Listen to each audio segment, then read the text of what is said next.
les matières grasses du lait, etc. Donc on voit bien que pour faire le lait, il a fallu en quelque sorte la contribution de l'intestin et du sang pour pouvoir faire le lait. Ça, je rappelle que la circulation du sang n'a été découverte au XVIIe siècle. La circulation du sang.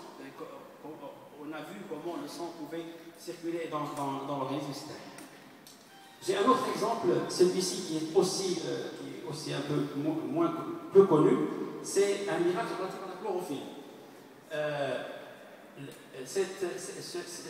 Ce verset vous dit وهو الذي أنزل من السماء ماء فأخرجنا به نبات كل شيء. Donc vous voyez que d'abord, le main, il a donné nabat. فأخرجنا منه خضرا. Ça veut dire khadir, c'est la chlorophylle, elle est sortie de cette plante. نخرج منه حبا متراكبا. À partir de la chlorophylle, on va déduire tout ce qui est graines, fruits, etc. Tout vient de la chlorophylle. Alors c'est extraordinaire de trouver ça dans le Coran, alors que personne ne connaissait le rôle de la chlorophylle à l'époque. Alors, comment expliquer ça? Eh bien, si je prends l'exemple de la germination d'une graine, par exemple ici le maïs, d'abord, la graine, il a fallu qu'il y ait de la pluie, donc la pluie. La germination commence, elle donne d'abord une plantule où il n'y a pas de chlorophylle. Donc, première chose, il y a une plantule. Puis, la chlorophylle apparaît lorsque les petites feuilles commencent à émerger du sol. Et cette chlorophylle, c'est elle qui est responsable de ce qu'on appelle la photosynthèse, c'est-à-dire que à partir du gaz carbonique et de l'eau, la photosynthèse nous donne du glucose et de l'oxygène. D'accord? Et ce glucose, c'est un sucre, bien sûr, mais c'est à partir de ce glucose que tout va se faire. L'amidon, la cellulose, y compris par la suite les protéines, les matières grasses, tout se fait à partir de là. Par conséquent, c'est vraiment une description extraordinaire du rôle de la chlorophylle dans la fabrication de différentes substances. Donc, ici, on voit par exemple juste des cellules végétales avec ces petits corpuscules qu'on appelle chloroplastes qui contiennent la chlorophylle. Et c'est ça qui donne la couleur verte, bien entendu, aux feuilles des arbres et des plantes en général. Un petit exemple de miracle historique. Là, je ne peux pas parler d'histoire sans avoir une petite pensée pour mon autre maître que je considère vraiment aussi comme un de mes pères spirituels et qui me fait toujours le plaisir et l'honneur d'être présent à tout ce que je fais comme présentation, c'est Oustaz Mohamed Mazouzi. Donc, je voudrais lui rendre hommage également. Donc, concernant les miracles historiques, dans le livre, j'ai cité plusieurs exemples, et là, je choisis juste un exemple. C'est le destin du pharaon Sidna Moussa alayhi salam, le pharaon qui a vécu, disons, du temps de Sidna Moussa. Et là, il y a trois versions qui reviennent. La version des chrétiens, les chrétiens disent que le pharaon n'est même pas mort en poursuivant Moïse. Alors, je rappelle simplement que Sidna Moussa a été recueilli par pharaon alors qu'il était bébé, il a été élevé par lui, puis ensuite il a fui les pharaons et il s'est retrouvé à Médiane avec Sidna Shu'aib, et là il s'est marié avec la fille de Sidna Shu'aib, puis après il a reçu la révélation qu'il devait retourner voir Pharaon pour essayer de le ramener au droit chemin. D'accord? Alors seulement les historiens disent qu'il y a deux pharaons. Le premier qui a recueilli Sidna Moussa, c'est Ramsès II.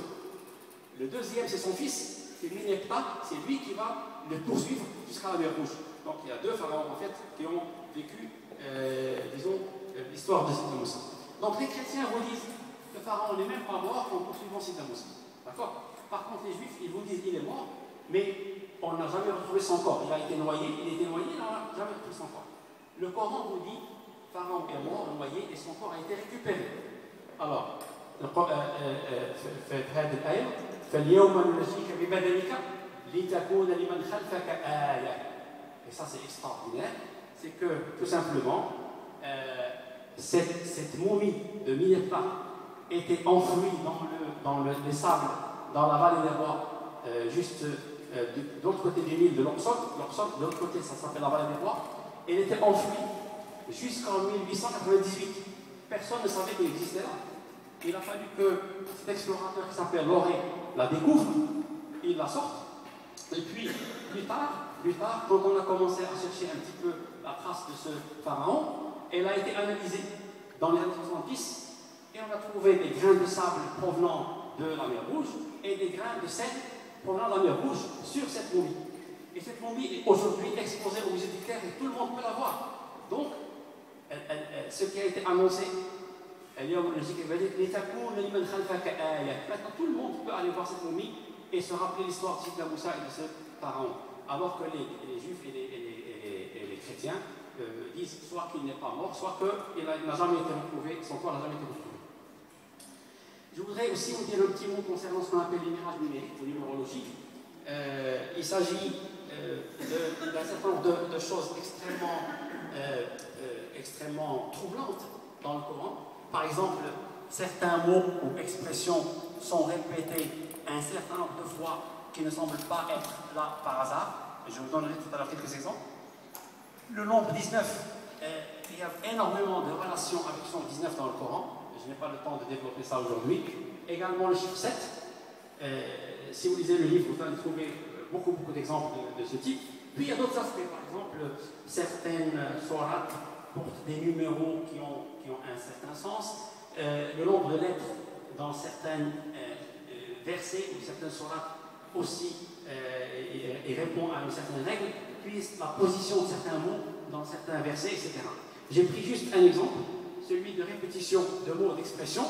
Regardez, j'ai pris, là aussi j'ai choisi, parce qu'il y a énormément, si je voulais faire un tableau, il serait aussi long que cette salle. Donc simplement, Sab'a samawat ou samawat sab reviennent exactement 7 fois dans le Coran. Le mot yawm, yawman, c'est-à-dire jour au singulier, je ne parle pas de ayyam, au singulier, revient exactement 365 fois dans le Coran. Le mot mois, shahr, au singulier, je ne parle pas de shuhur ou ashhur, exactement 12 fois dans le Coran. Le mot dunya wa akhira, 115 fois chacun. Dunya wa akhira, hein, les deux opposés. Ok, et ça c'est assez intéressant. Le mot homme et le mot femme, tous les deux 23 fois. Et les généticiens savent que 23, c'est le nombre de chromosomes de l'ovule et le chromosome du spermatozoïde. Ça veut dire que les cellules humaines ont 46 chromosomes, dont 23 proviennent de la mère et 23 du père. Et c'est une coïncidence, on ne peut pas savoir. D'accord? Donc voilà un petit peu quelques exemples de ce que j'appelle les répétitions, si vous voulez, de mots ou d'expressions. Pour terminer, je voudrais vous parler justement de ces dérives rapidement. Ces dérives sont très nombreuses. On peut trouver par exemple une mauvaise compréhension due à un défaut de formation scientifique. Par exemple, quelqu'un confond l'eau lourde, qui est le produit utilisé dans la fabrication de bombes atomiques, avec l'eau dense, c'est-à-dire l'eau qui a une densité élevée, qu'on trouve dans le fond des océans. Les océans, plus on s'enfonce, plus l'eau est dense, parce qu'elle est plus salée et plus froide. C'est normal. Et lui, il a confondu ça, il a dit, on trouve dans le fond des océans l'eau lourde qui est fabriquée, qui est utilisée pour la fabrication des bombes atomiques. C'est complètement fou. Vous voyez? Donc, pour vous dire, l'eau lourde est un produit tout à fait différent de l'eau. C'est un produit qui contient de l'hydrogène au lieu d'hydrogène, pour donner des détails chimiques, mais donc ça n'a rien à voir. Les phénomènes qui ne sont pas cités dans le Coran, qui sont décrits comme étant des miracles scientifiques du Coran. Par exemple, j'ai trouvé dans un livre quelqu'un qui développe énormément le système nerveux humain, avec toutes ses complexités, etc. Et à la fin, il dit Al-Qur'an, etc. Il n'y a rien dans le Qur'an. Donc, c'est peut-être une manière de glorifier Dieu, de dire Dieu subhanahu wa ta'ala, il a créé, mais ça n'a rien à voir avec le Coran. Il ne faut pas confondre des choses comme ça avec le Coran. Le défaut de condition chronologique, j'ai cité l'exemple du miel, il y en a d'autres. Également, une interprétation qui est complètement éloignée du contenu des versets. Un exemple très simple. Il y a des gens qui disent ça signifie les opérations à cœur ouvert. Alors que ici, c'est au sens figuré du terme, hein, et ça n'a rien à voir avec. Ils disent non, ça veut dire que le Coran a prévu qu'il y aurait plus tard. C'est ridicule, vraiment. C'est pour ça que je me dis, quand je lis des choses comme ça, j'étais obligé d'en parler. Puis, des erreurs manifestes dans la transmission des informations. Il y a quelqu'un qui vous dit ce verset contient 19 mots. Et quand vous le lisez, vous trouvez qu'il contient simplement 20 mots. Alors, pourquoi? Il s'est trompé. il contient 19 mots, il le met dans les conditions de 19, etc. D'accord? Et puis parfois, il y a simplement une maîtrise un peu faible de l'arabe. Et là, j'ai choisi justement un exemple que je veux développer, c'est celui concernant le sexe des abeilles productrices de miel, les abeilles mellifères. Les versets 16, 68 et 69 que voici, qu'est-ce qu'ils disent? وأوحى ربك إلى النحل أن اتخذي من الجبال بيوتا ومن الشجر إلى آخره ثم كلي فاسلكي من بطونها. Donc, c'est toujours la femelle, c'est-à-dire le féminin qui est utilisé ici. Mais est-ce que ça signifie forcément que ce sont les femelles qui produisent le miel?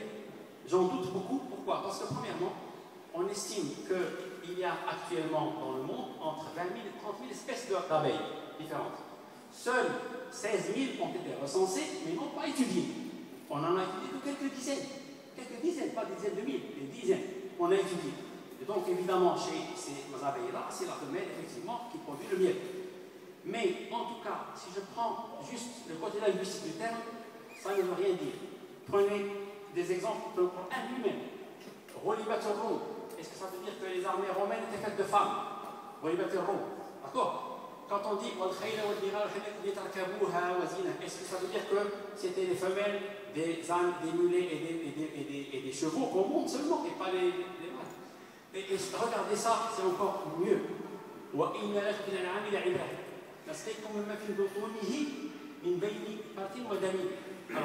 si on suit le raisonnement précédent, ça voudrait dire que ce sont des mâles, des vaches, des mâles, des bovins et des bovins qui donnent le miel, qui donnent le lait.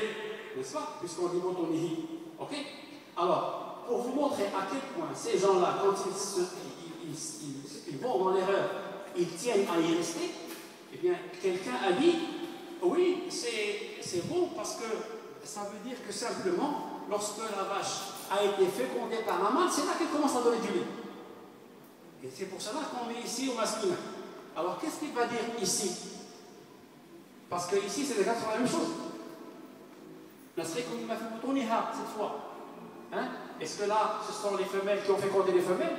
C'est extraordinaire ça. Donc, ça ne veut rien dire. Ça veut dire que pour moi, et les gens qui connaissent l'arabe le savent très bien, le pluriel en arabe, surtout quand il s'agit de choses qui ne sont pas humaines, eh bien ça peut être féminin, masculin, donc ça ne veut rien dire.